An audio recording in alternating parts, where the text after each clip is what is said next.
All right, I'd like to call the meeting to order tonight. It's January 8th, our first meeting for the new year. Happy New Year, everyone. And along with the new year, we have 3 council members that were not able to make it tonight for primarily health reasons, I believe. So give them regards. Hopefully they're feeling better soon.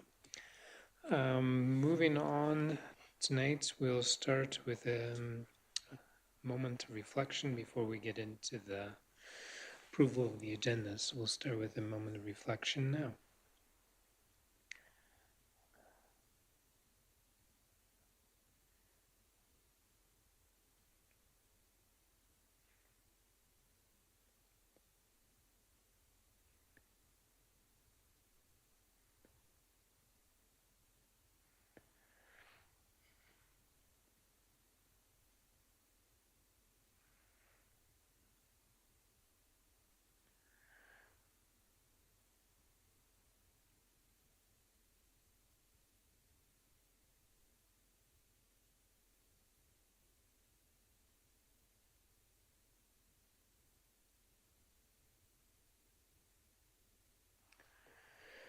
All right, thank you very much. So on to approval of the agendas. We have a consent agenda. I believe Councillor Monteith had a request to pull 2 items from consent agenda. Is that correct, Councillor Monteith? That is correct. So motion to approve the consent agenda with and pulling C1BA and C1DA and placing those under new business. Anyone prepared to make that motion? Councillor Monteith makes that motion. Call the question, all in favor? Any opposed? Motion carried. The regular meeting agenda, I have not heard of any additions or changes. So motion to approve the regular meeting agenda. Councillor Fox makes that motion, all in favor? Any opposed? Motion carried. For the good of council, does anyone have something they wish to share with the whole council? I know I will highlight council's retreats. We met last week Thursday for 4-hour sessions with unstoppable conversations.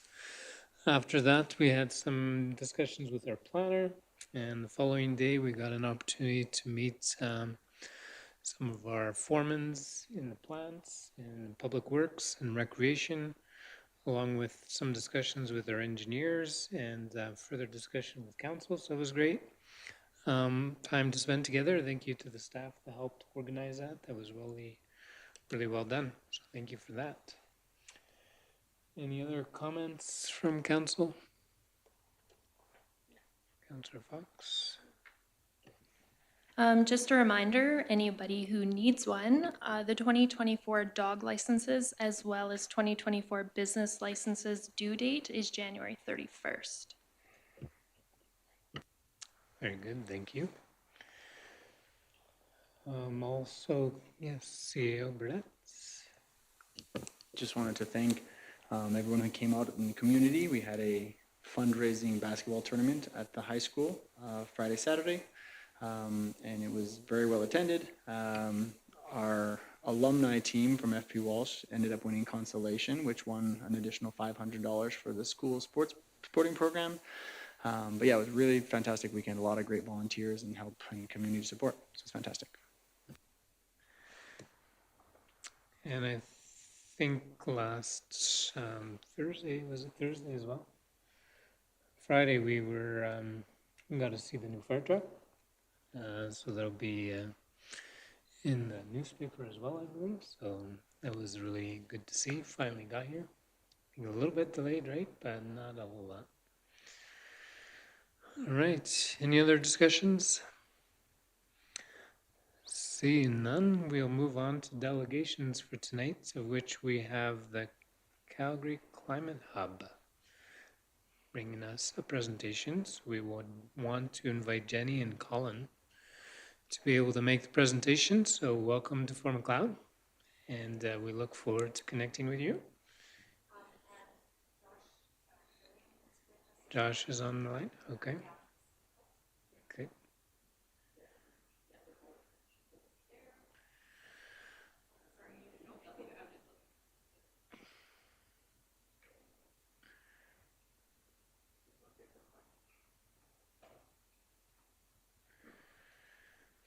So hopefully the testing. technology works well for everyone. Yeah. There we go. All right, I'm going to mute myself, but Jenny, the floor is yours. Yeah, just looking for the presentation.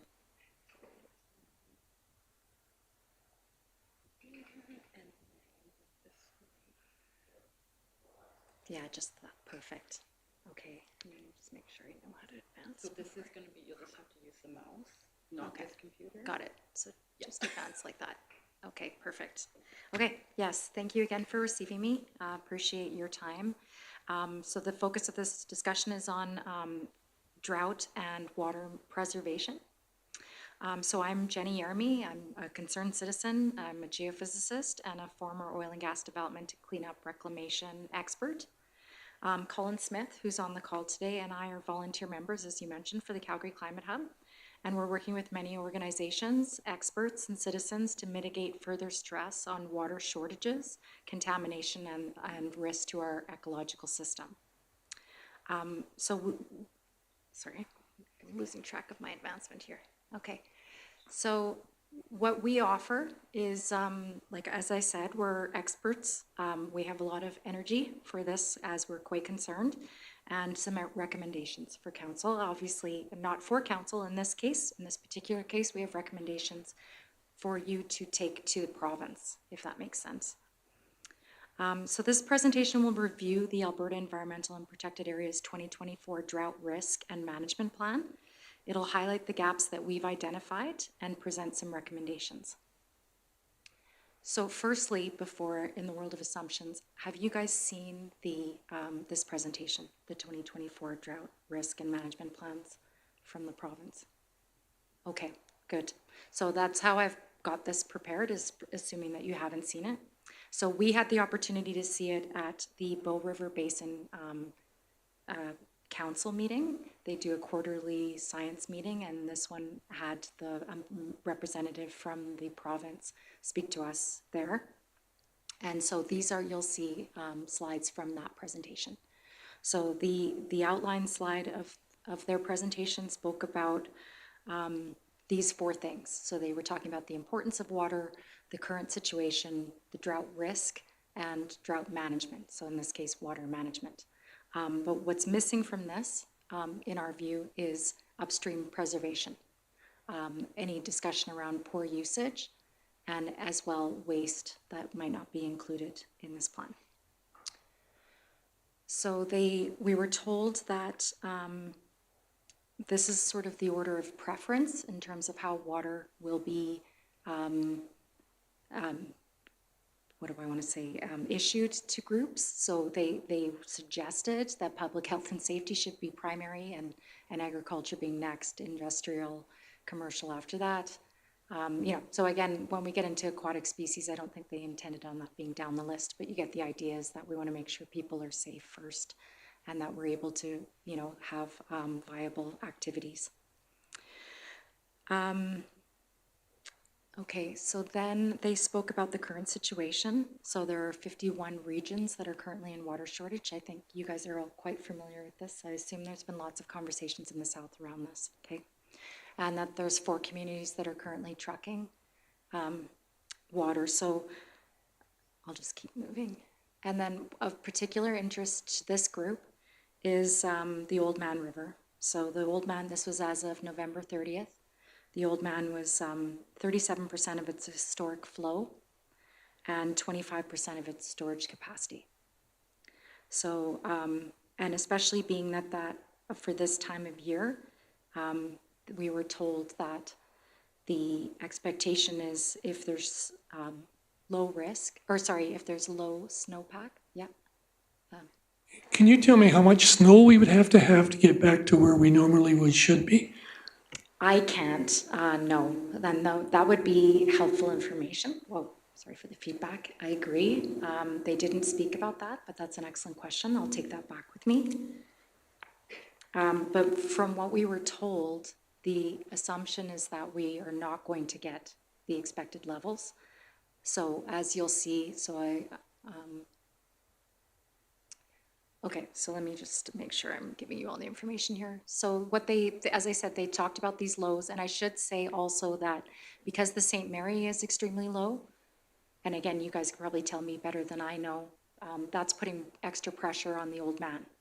So that's what we were told in that discussion. So you can maybe speak to that after we're done.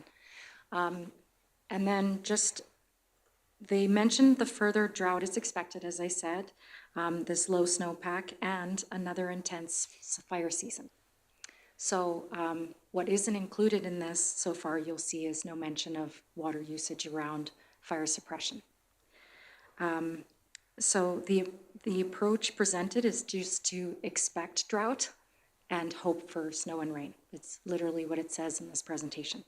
So there's no mention of preservation or protection. So what they described here is that this plan that they've outlined, so this is 2 slides I packed together.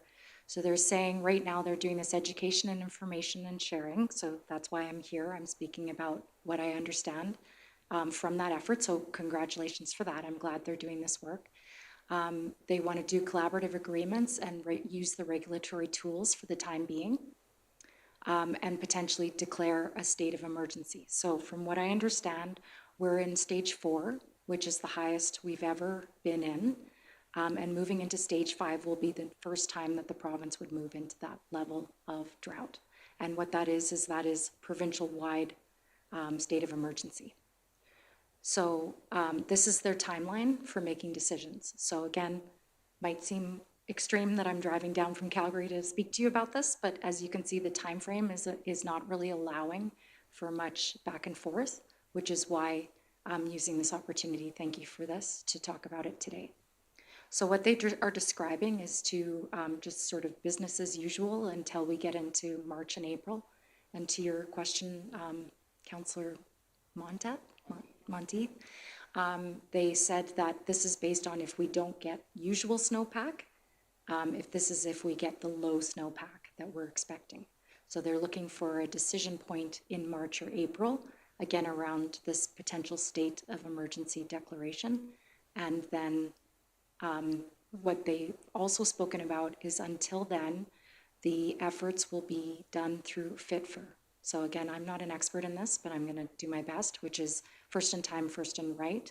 That is all within the license holders. So that means, from what I understand, all the decisions are being made between the license holders and the province, which to me is, as you'll see, narrow in our view. So here they've outlined their response activities. So doing this operational preparedness, assessing apportionment. So again, that's through licensees of water. Developing a process to enable regulatory drought tools. So again, trying to mitigate how we use water within the licenses. Prioritizing monitoring. So that is one of the activities they've said that they're doing is a monitoring program, but that is based on the rivers and streams. It's not based on the creeks and the surface water, which again, that there's much more of that and much greater risk in not understanding that. And then lastly, they talked about reviewing the province's in-stream objectives and water conservation. So that's where we get into this concept of placing a state of emergency and having the ability to lift FITFR and make decisions differently. Again, not an expert, you can correct my words there. Okay, so that's under that section. I'll just quickly go through some of the gaps that we've identified. So the first one being wildfire risk. So as I mentioned, the management doesn't include coordination with Alberta Forestry and Parks. They've discussed coordination with agriculture, which of course makes perfect sense, but in conjunction with having water usage. Sorry, my husband was a wildfire fighter, so I'm very familiar with the water usage, and it's significant when we're looking into creeks and surface water to be able to get that. If that's not available, we need to have mitigation plans in place. So I haven't heard anything from that aspect in this consideration. And then lastly, we could be doing things like cutting lines and around at-risk communities. So again, I'm not super familiar with Fort Macleod extent, but if there is some forest on the edge, this is something that okay, so we're good. But Crow's Nest Pass is not too far from here, and I know that's a big concern in that area. And then, like, we did have we had citizens intervening in forest fires last year. So again, it would be good to be having conversations around that. Okay, clear-cut logging. So this was our original ask to councils, and then you now see, we've backed up the bus to talk about water preservation in its entirety. So clear-cut logging is a big issue with respect to water preservation, and primarily in the headwaters. There's been a couple really good presentations that have come out, which I'm happy to supply council just recently. One of them is from a group, Silver4.org. They're the Silva Forest Foundation, and Phil Hammond spoke, saying that the headwater forests have not only the highest water storage capacity, but they also have the highest biodiversity, and that clear-cut logging actually can remove the entire ecosystem. The logs in the forests have the fuel for 1,000 years of regeneration capacity. So clear-cut logging is removing all of that. So that is the ask of this council. One of the asks of this council is to help support ending that practice in southern Alberta, especially during this water shortage. There is obviously an opportunity for forestry, like I said, to protect communities, as well as to thin out the forests, these highly coniferous forests that they've created in their logging practices. Okay, thirdly, resource development. So as you heard me say, I'm a geophysicist. I spent 22 years in the oil and gas industry. So I'm very familiar with the water usage that we have, and even just shut down wells, but also for obviously fracking and for other resource development. As a geophysicist, injecting with fresh water is not even good for the reservoir. It adds bacteria and decreases the production value. Shouldn't be happening. So if this is an opportunity for us to stop that, because of this concern, it's a really good thing for us to do. And then also, I think you guys are familiar with our concerns around coal mining as well. So I won't elaborate on that. And then lastly, under risks is just some of the unknowns that we saw. So again, where only license volumes are being considered, we're not looking at the broader storage and conservation opportunities in terms of understanding the creeks and surface water. Bringing people along, this is where we really see an opportunity to have a citizens' assembly to bring people along in what is happening and weigh in terms of trying to help people understand what it means to use water not thoughtfully, for lack of better words. How am I doing for time? Good. Okay. So the request of you, we want to work with you. We want to work together to ensure we're kind of navigating unknown territory right now. And we think it's best to work together and share information as broadly as possible and talk through these concerns. So we've said we want to look at, or we want your support. So how, we're just citizens. So I think elected officials have a stronger voice than us. So we're looking to you to help support in this rapid decision-making. And so yeah, water preservation opportunities to its greatest extent, preventing and any need for prevention of contaminated water, and also treatment. This would be an opportunity for us to start looking at some areas that could be cleaned up to restore some water that we have in the system. And then lastly, initializing a citizens' assembly so that we have the public that are concerned citizens like myself have access to the ongoing decision-making process. So I'll stop there. I know Colin was going to be ready for me if there's anything I missed that he was going to add.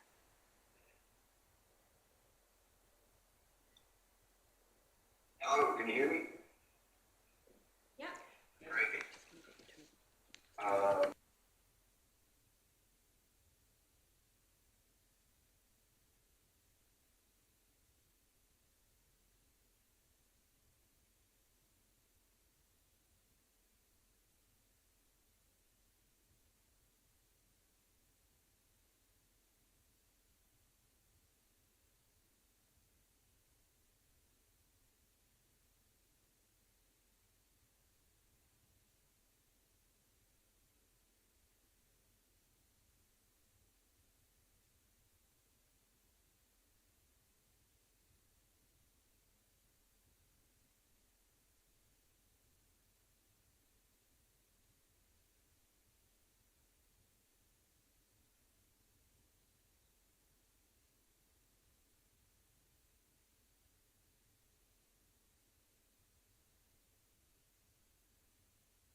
Okay. Say, Thank you. yeah, thanks, Jenny and Colin. I think you covered most of the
Thank you. So you know who we are and what we bring into the table. So any questions that we can answer for you?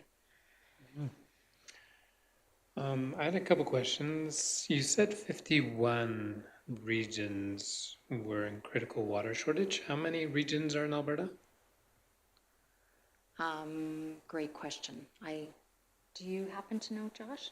Is that 51 out of 200, 51 out of 70?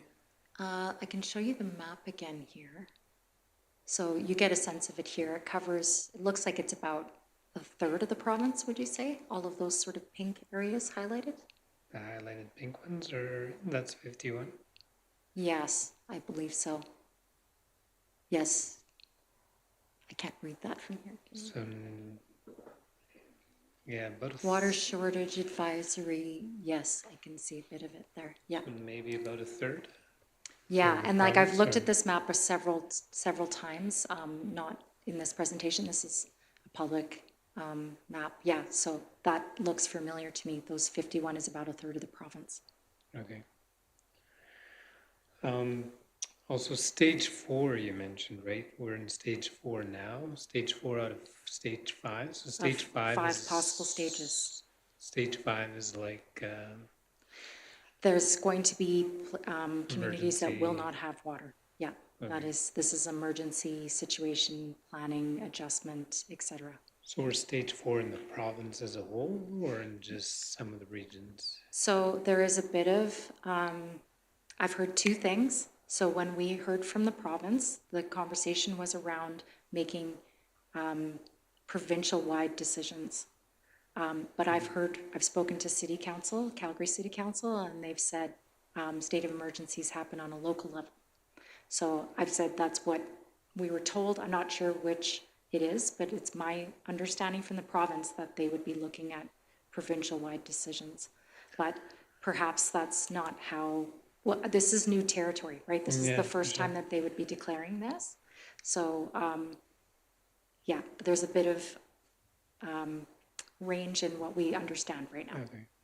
I would assume that the province could declare a state of emergency for the entire province, Yeah, and then each of the regions would be able to declare their own. But yeah. From the city, they had said typically it's a local area that is impacted, what the province described as not being able to get water to homes. But that is already the case in 4 communities. So I'm a bit at a loss, but I think the Yeah. province looks at it as, maybe as you say, and those 4 communities, are those all in southern Alberta, or are those throughout the yes, there are province? 3 in Crow's Nest Pass, and the 4th I'm referring to Lethbridge. There's areas around Lethbridge that are trucking. Yeah, So- I can name the 4 communities. Beaver Mines, Castle Mountain, Cowley, and one other that I can't name right now. Lethbridge, that's around Lethbridge, yeah. Yeah, so I know we've been in touch. I think the one in with the 3 communities is because the reservoir is so low. Right. So I believe they're currently trying to fix it. But either way, the reservoir is really low. Yeah. There's no question there. Yeah, I didn't take the opportunity to share the pictures, but they showed the intake Yeah. system is all above. Correct. Yeah, And I don't think St. Mary's would be tied into the Old Man, but I would be corrected on that. I'm not sure how that would work. I don't think, that's not what I was suggesting. I'm saying because there isn't where people would normally go to St. Mary's, now they're going to the Old Man because there's nothing to take from, right? For the water itself. Yeah, like let me say my communication to the city of Calgary, for example, is if something happens to the Highwood River, where are people going for water next? Yeah, Right? yeah. So it's sort of this domino effect that we have to get water from somewhere. Yeah, so it's probably the Old Man communities that may pull from the St. Mary's. Exactly. 'Cause, That's- but even the St. Mary's, I think, is lower than the Old Man right It now. is, yes, it's at 11%, correct? Yeah. Yeah, that was on one of these slides, yeah, right here. So based on your discussion, you had suggested time is of the essence. So collaborative agreements, what would an example of that look like? Like, what is a collaborative agreement that we could? Take forward. So the biggest thing is making cabinet decisions in this quick time frame is, it's a limited view of the problem. So I'm envisioning, putting out the call to communities. So, I picture Fort Macleod notifying your citizens that there is, an emergency water situation, and you want people to come forward and get involved that are knowledgeable and willing. And I see that happening kind of in each community. There is an understanding worldwide that water is political and we need it to be local, meaning that the processes in which water decisions are not made in the way that is beneficial for everyone. The people that are local know what water is used for best and what it's best to be managed. And more eyes locally, the better, right? So you get more eyes right away, you get more involvement, you get scientists like Josh and passionate people like Colin and I coming to the table to help you make new decisions, right? We're gonna have to make choices. So how do we make those choices with the public? Last Friday, we got an opportunity to tour our water treatment plant, and the operator there had mentioned something that could save, I don't know how many liters of water. What was that again? Basically taking the raw treated water and cycling it back and using it for... Yeah, it was for the purposes that didn't require potable water. And so they use, in the wastewater treatment process, it uses a lot of treated water at this point. And so we're hopeful that we can use some of the treated water that is to go to the river, cycle it back for those purposes, and then it just goes back through the process again, rather than using clean, drinkable water from the water treatment plant.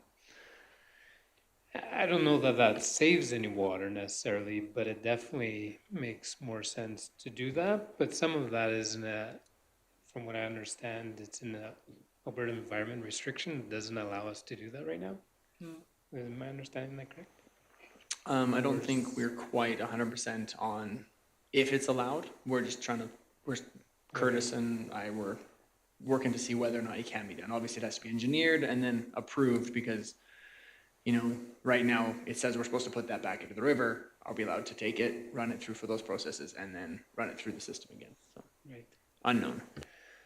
That might be a side point, but examples like that, Yeah. I think, is No, what that's we're interesting. Yeah. currently looking forward to. I've heard some of this in other areas where they're talking about, because like London, England has recycled their water 9 times before it's done in their system because of how little water they have for the number of people they have. So there's definitely practices like this elsewhere. But I think that points to the concern I have with the process altogether, which is looking at managing water, right? Rather than looking at what are the inputs to that water and how do we help make sure that those inputs keep coming into the system. So that is this taking a view of preservation. Yeah. Yeah, so to some of your points, like a wildfire strategy that uses limited water, I think that would be hard for us to really engage in too much because we're not surrounded by forests. Yes, fair. So this is a broad Yeah, presentation. Appreciate that No, it's for not very sure. relevant here. Thanks for that. And headwater clear cut harvesting, that also is one that's hard for us to engage in because we don't know a lot of the circumstances around it. So Well, there is, like Colin has actually done a really good video of the headwaters of the Old Man, which serves your community. Yeah. And you can see from 1988, the clear-cut logging practices that have happened in the headwaters there, which are likely directly the reason why we're seeing the shortages in the Old Man today. Okay. So this is, we're in this kind of chicken and egg. We have to help people understand what this looks like quickly, right? So there's a lot of studying, there's studies that have been happening. CPAW has hosted a presentation where there's a professional that offered clear-cut logging in the headwaters is not good. There's lots of very knowledgeable people that know that this practice is not beneficial. So if we can somehow bridge the gap, I appreciate you're not directly It's not right in your region. However, you are being impacted Right. by those decisions. So, and we're in this place where sometimes one jurisdiction, when they're in it, they're making their money doing logging. It's hard for them to see it as a problem. Vice versa, if somebody's doing coal mining or if there's resource extraction, it's hard to see that that's a problem when it's not, right? So I think it's, you have the benefit of Looking at the having some whole picture. perspective. Yeah. And I have to assume that there's more options to logging than clear cut. So is this a method that they need to change That's in the right. headwater areas? Yes. One of the opportunities, as I mentioned, is this, because they did these coniferous forests, they want to light up like nothing. So Right. there is an opportunity to thin those out Thin. with logging practices rather than be doing clear cutting. So yes, we're not saying entirely, but as Joshua mentioned, we want to make sure that the land use agreements are being honored as well. Yeah, and then the public engagement, if you have any material that we can use for promoting within the community, we're open to hearing what those might be. I know one extra flush of a toilet is not going to make a world of difference, but No, yeah. if there are practices that we can encourage our citizens to consider, I think that would be a wise. Yeah, I'm certainly happy to try and find things like that, but I will say that is not necessarily our focus. Our focus is more around the sort of broader, bigger scale strategies. Yeah, Yeah. like, as you said, forest fire mitigation practices in areas that have forests. Yeah. But in this case, talking about water preservation everywhere, so people understand that there is more to the story than just managing water, that we have to actually help revive our headwaters with biodiversity and trees again. Very good. Does anyone else have any questions from council administration? Chris has a question for you.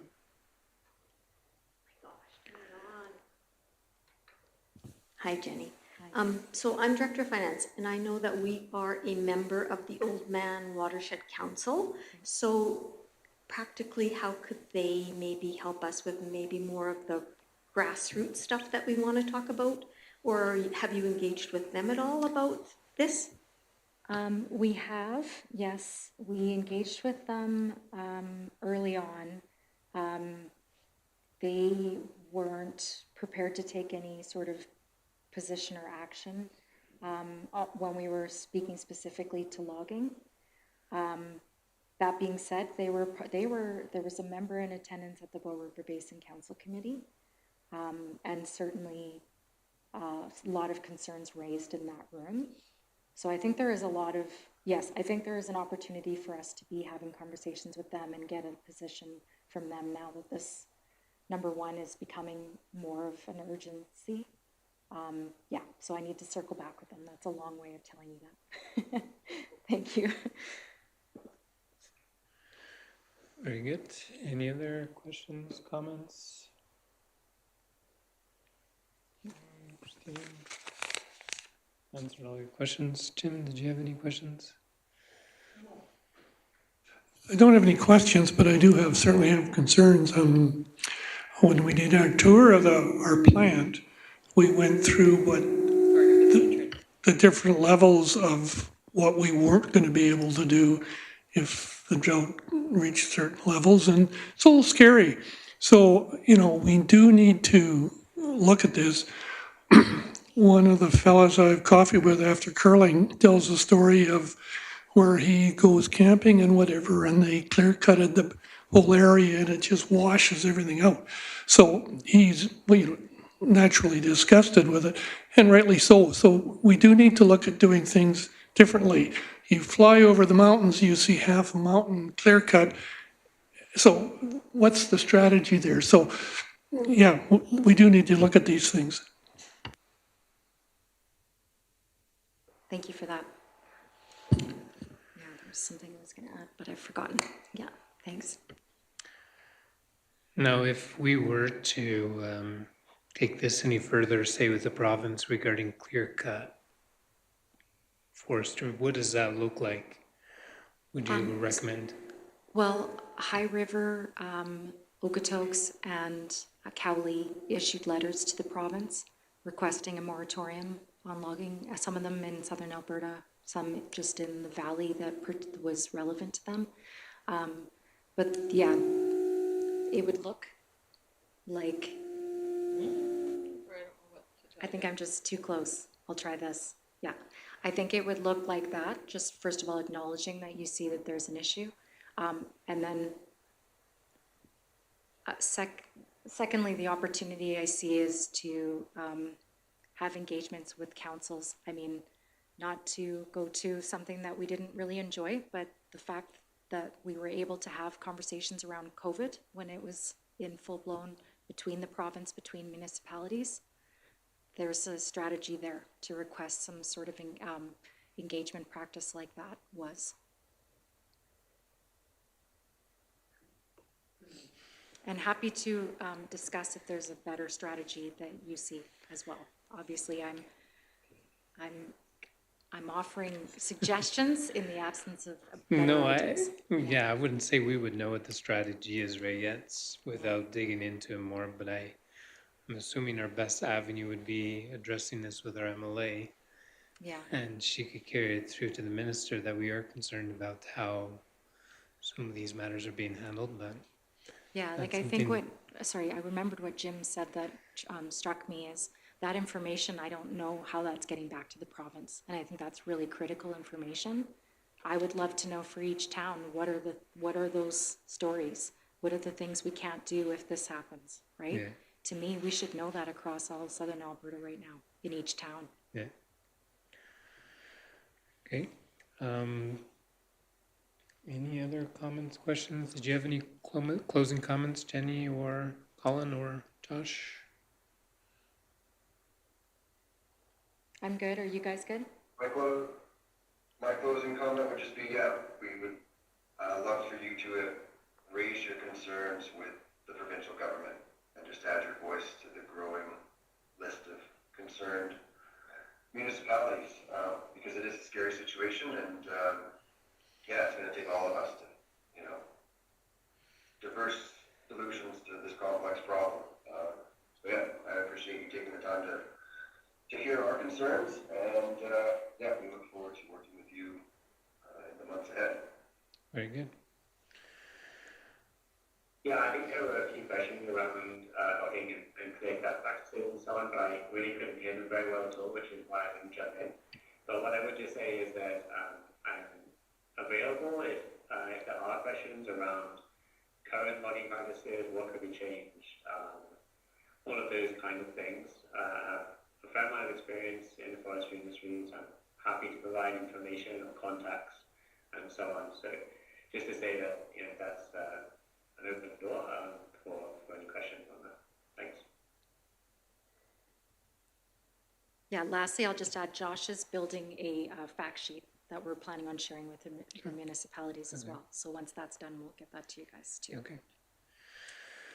Thank you Okay. very much. Thank you very much. If we have any further questions, we'll be sure to be in touch. Yeah, Thank you.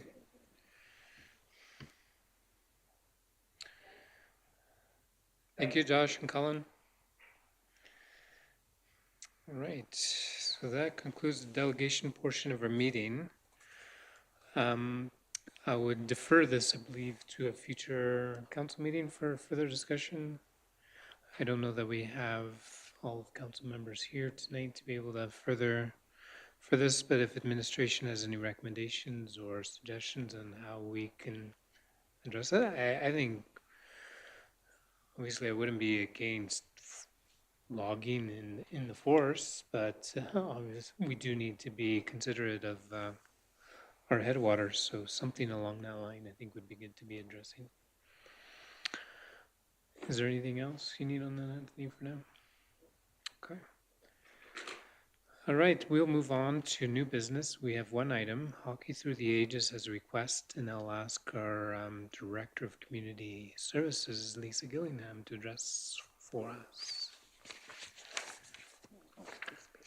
Thank you. Hockey Through the Ages is a local charity tournament that has typically happened every 2 years.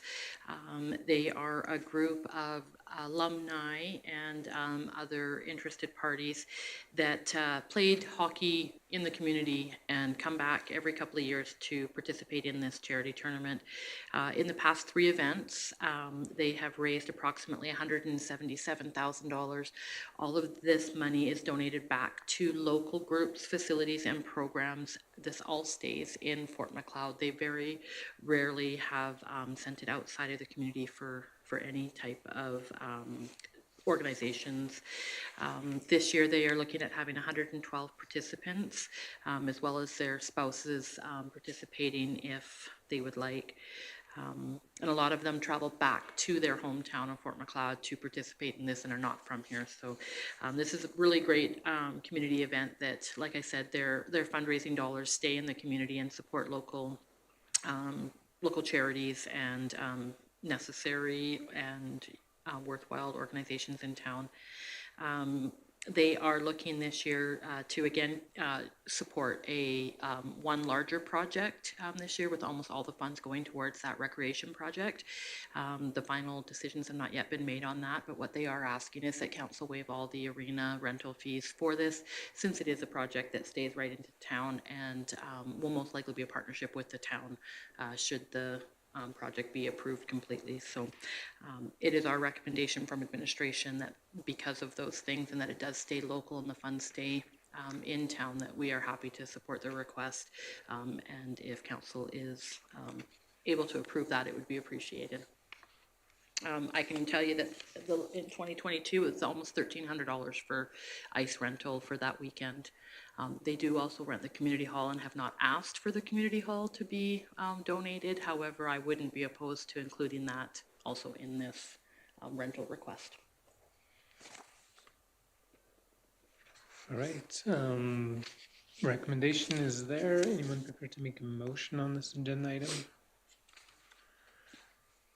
Councillor Poitras. And to include the community hall or just the arena? Councillor Poitras is generous. He would like to include the community hall and the fee waiver. Any further discussion? No debates. Call it the question. All in favor? Any opposed? Thank you. Motion is carried. We had 2 extra items that were added. We will address them one at a time. Alberta Transportation Economic Corridors sent in a response to a letter we had sent. It's C1BA under the consent agenda. Councillor Monteith, you had some questions or comments on that letter? Well, it was my understanding we were asking for the interchange to be worked on, and the letter doesn't talk about the interchange at all. All it talks about is the twinning.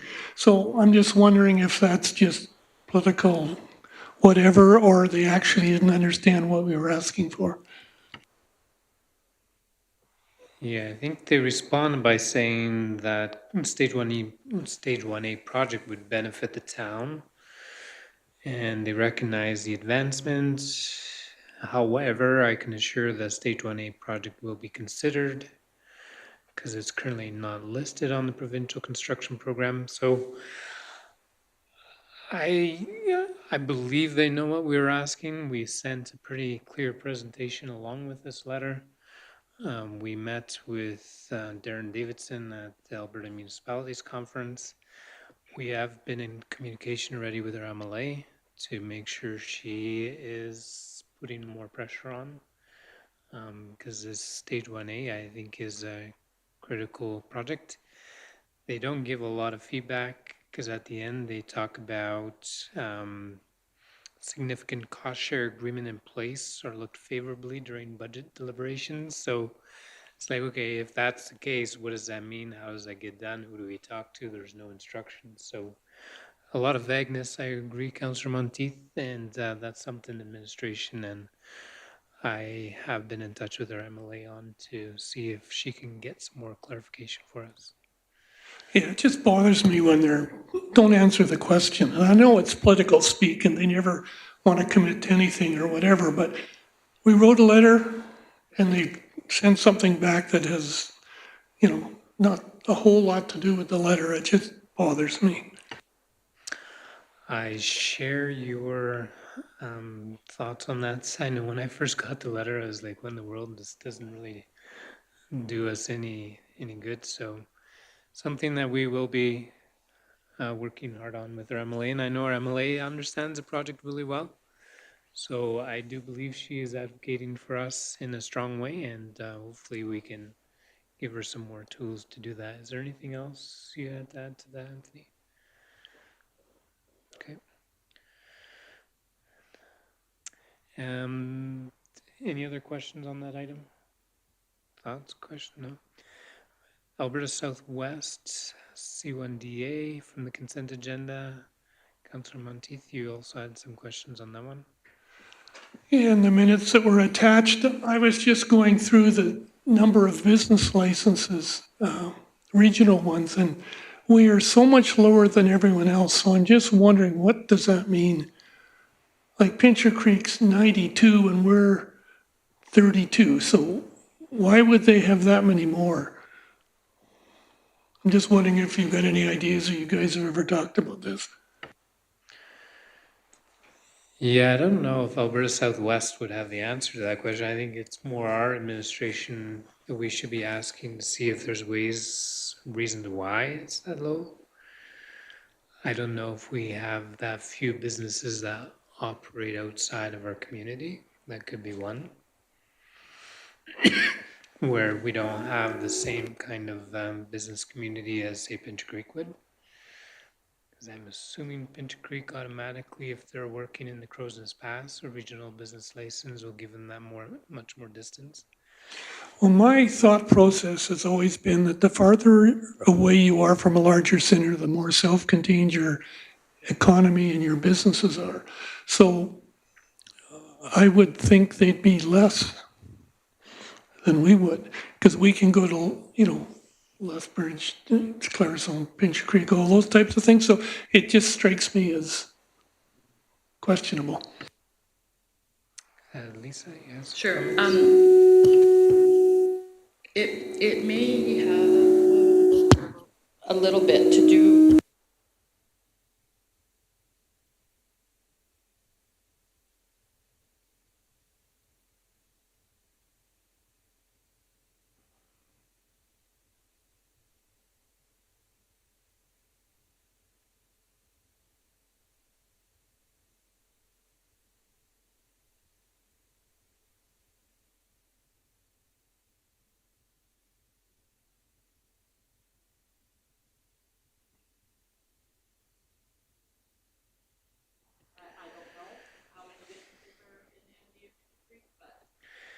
Yeah, especially if the MD of Pincher Creek doesn't have a business license program, so automatically anyone in the MD that needs a business license runs it out of Pincher Creek.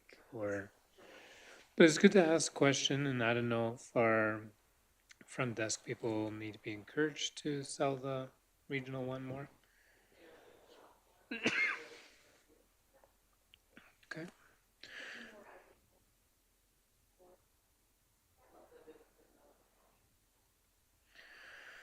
Very good. Does that answer your question, Councillor Monteith? It does. Thank you. Any other comments or questions on that? Seeing none, then we will move on to, I believe we just have some administrative reports. I was thinking it may be a good idea to defer this to the next council meeting so all the council may be here. Does that matter or no? Just do it. Oh, I read them.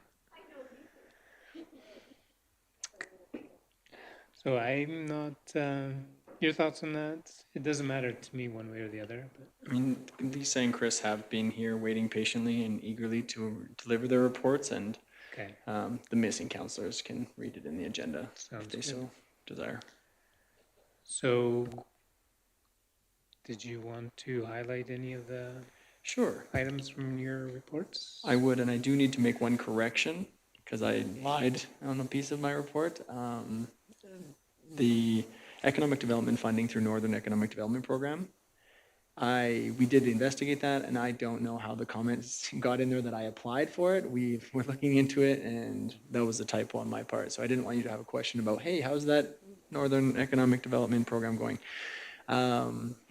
Other than that, a big item that we spent a lot of our time on and energy on in the last quarter was getting our new director of operations, who starts next Monday. We're very excited for Wally Ola to join us and our administrative team.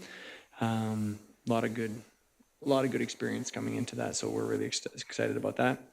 I really thought that the review of the land use bylaw with planning and our development officer was very, obviously it was just at our level, we're gonna bring that to council soon, but that was very valuable. And we've gone through and, you know, it was really good to have a voice and direction, and we're gonna bring that to council, and we're gonna have more and hopefully even more edits and changes so that we can really stand behind our land use bylaw.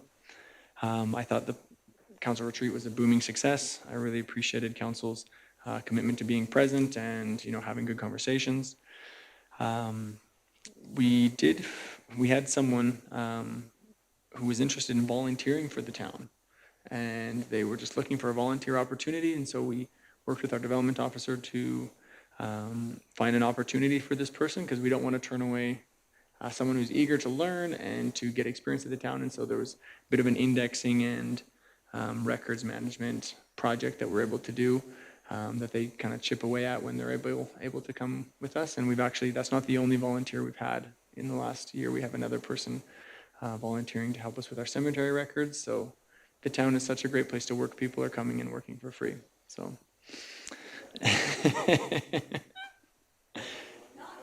yeah. Yeah, we appreciate being paid. Thank you. A few other things to highlight. We sold our last residential lots on 10th and 11th Street. So we're officially out of for sale residential lots at this point. Anyone who goes down on 9th can see that stuff is happening. You know, the second 9-plex is going up, and the third 3-plex has the obviously 1 and 2 are already framed, one's already enclosed, and the other one's the basement. So it's really exciting to see that kind of progression. You know, we wanted housing, and housing is happening, so really exciting. The other thing, last thing to highlight is just the kind of in the hotel development area, right? You know, we went through, you know, getting an assessment done, identifying some land, you know, potential land, and a big shout out to, you know, Fort Macleod residents that have been seeking opportunity as they've connected us with some interested parties. So it's really an exciting time that, you know, people are interested in our community to do business here. And so being able to be a part of that's been great. But other than that, I think those are the highlights I'll stick with. If anyone has any other questions, I'll gladly answer them. Any other questions from council? Nicely done. Thank you very much. That looks good. Some of the economic development with Melody Gardner, is that a real possibility, do you think? That is, I think it is a great possibility. We're going to discuss that at a committee of the whole meeting next week, and we'll kind of review the proposal that she's put together kind of to address the economic development plan and future of Fort Macleod, as we found that we're a hustling, bustling place, and we want to make sure that we're taking advantage and making the most of kind of the energy and the investment that happens in our community right now. All right, finance, Chris. Thank you, Mayor Fader. Good evening, Council. I Googled it, and there's 132 water corridors or regions in Alberta. There, fun fact. My report, I have a line in my report too on page 2. It says that I have 2 policies are attached tonight for council. They're not. They're coming up on the next one, so lots for you to look forward to there. The only 2 things I wanted to highlight was under taxation, number 2, we are working on purchasing a software program that will automatically strip the data off our accounts payable invoices and send these details to be approved and coded by the departments, and then pull the data back into our municipal accounting software for processing in payables batches. It's very exciting. Payables is just a real slog. It's a lot of data entry and it's a lot of time. And Marianne does it very well, but it takes up a lot of her day to get those batches. And as we get busier, they're bigger and bigger batches that we have to process. So we're really excited about this piece of software. I will give you updates in the future. The second one is under IT. and it's number 1. So we're also investigating an online addition to our municipal software package. So customers can go online and set up an account with the town of Fort Macleod, and they can go look at their online details for their taxes, their utilities, they can pay for development permits, they can pay for dog and business licenses. It's very exciting, so that's going to be happening this year too. Thank you. Oh, I didn't realize Fort Macleod was so technologically advanced. Wow, you love it, don't you? Oh, very good. Any other comments, questions on? So you have lots of time for everything else now? I am going to get the really hard stuff done now, not the, the Nice. stuff that humans need to do, not machines. Okay, very good. Thank you. Lisa, Community and Protective Services. Thank you. Hopefully this mic doesn't provide a bunch of feedback during this. I don't know. I would like to just recognize that this report is from October to December, because a couple of things that I want to talk about are the Taste of Fort Macleod event that was held in the beginning of September, hosted by the Chamber. The town helps with a lot of the logistics and pieces of that. The Chamber hosted a wonderful event, and it was great to participate as the admin team there. And then I also want to highlight the Moonlight Madness and the parade weekend. It was a great, busy, bustling weekend in town, and I would say one of the best parades that we've had in a long time. It was just over an hour long, almost an hour long, right around there.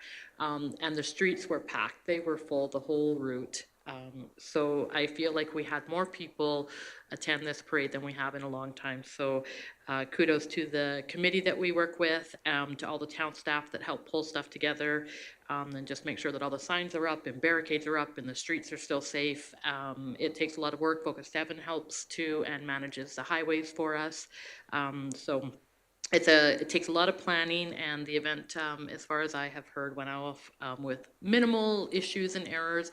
Even with the new ending and the route going south instead of north, there was still minimal problems, and everything went well. And I think it was just really well attended, and the floats were great this year, and the bands were good. Everything was just good, and I couldn't have asked for a better team to work with on the committee, and all the town staff again that helped with it. So those are the few things that I just wanted to highlight in the good community that we have to work with and put those on. Thanks. That was very good. Thank you. Yeah, my only wish is that the bands would stay in town longer so you can just soak it in longer. All right. Any other questions on Lisa's report? Comments? And then the motion lists. I think we reviewed that not too long ago, but that all looks good too. I think having a list like this definitely keeps things tracking, right? Like things like the Holy Cross Cemetery, for example, you forget about it pretty quick, but it's still, yeah, it's good. Very good. If there's no other comments from that, I'll ask for a motion to accept the reports as presented. Councillor Fox makes a motion. All in favor? Any opposed? Motion is carried. And a motion to go in camera for one legal item. Councillor Poitras makes that motion. All in favor? Any opposed? Motion carried. Thank you. Have a great evening.